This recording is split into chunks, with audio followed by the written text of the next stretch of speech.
السلام علیکم، میں شاہین کوثر ہوں اور میں نے ریسنٹلی برابری پارٹی کو جوائن کیا ہے۔ ہماری پارٹی جو ہے وہ میل اور فیمیل یعنی خواتین اور آزاد دونوں کے لیے ہے، لیکن کیونکہ آج وومن ڈے ہے اس لیے اس حوالے سے میں صرف وومن کے بارے میں ہی بات کروں گی۔ وومن کو اس دور میں بہت سارے پرابلمس کا سامنا ہے، جس میں بہت ساری آتی ہیں جماعتیں یہاں بہت ساری آئی ہیں، لیکن کسی نے بھی وومن کے حوالے سے سچے دل سے اسٹرگل نہیں کی ہے۔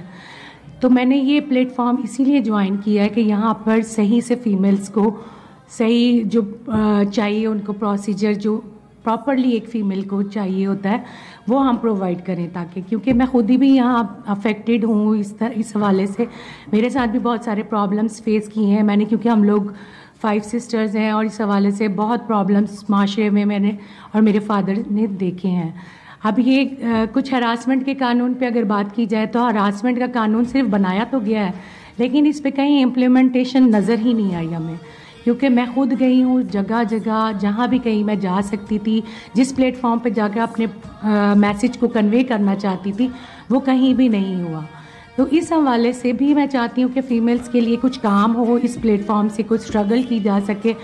اب آپ ٹرانسپورٹیشن لے لیں، خواتین کے لیے ٹرانسپورٹیشن کا پرابلم بہت زیادہ ہے، اور اگر یہ پرابلم سالو کرنے کے لیے بھی ہمیں کوئی پراپر پلیٹ فارم چاہیے ہوگا جہاں پہ ہم دیکھیں اسمبلی میں اگر ہم آئیں گے تو ہم فیمیل کے لیے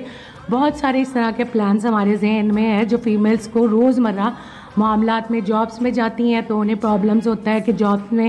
ان کے بچے ہیں اگر تو ان کے لیے ڈے کیئر سینٹر نہیں ہے۔ گورنمنٹ نے اناؤنس ضرور کیا ہے کہ ڈے کیئر سینٹر ہر آفیسز میں بنائے جائیں گے، لیکن کہاں پر ہیں؟ نہ کہیں گورنمنٹ ادارے میں نظر آ رہے ہیں، نہ کہیں پرائیویٹ اداروں میں نظر آ رہے ہیں۔ تو یہ ہم کہاں پر جا کر ایک اپنا پرابلمس جو ہیں وہ ہم دیکھیں گے کہ یہ سالو ہو رہی ہیں، ریئلٹی میں سالو ہو رہی ہیں، یا صرف یہ کوئی کاغذی کارروائی ہے، یا صرف اخبار یا رسالوں تک یا ٹیلی ویژن تک ہیں۔ تو ہم یہ چاہتے ہیں کہ ہمارے اس پلیٹ فارم سے جو وومن کے لیے ہم نے یہاں فرنٹ بنایا ہے اس فرنٹ سے ہم وومن کو صحیح طور پر ریپرزینٹ کر سکیں، تاکہ معاشرے میں وومن اپنا کردار صحیح سے آزادی کے ساتھ ادا کر سکیں۔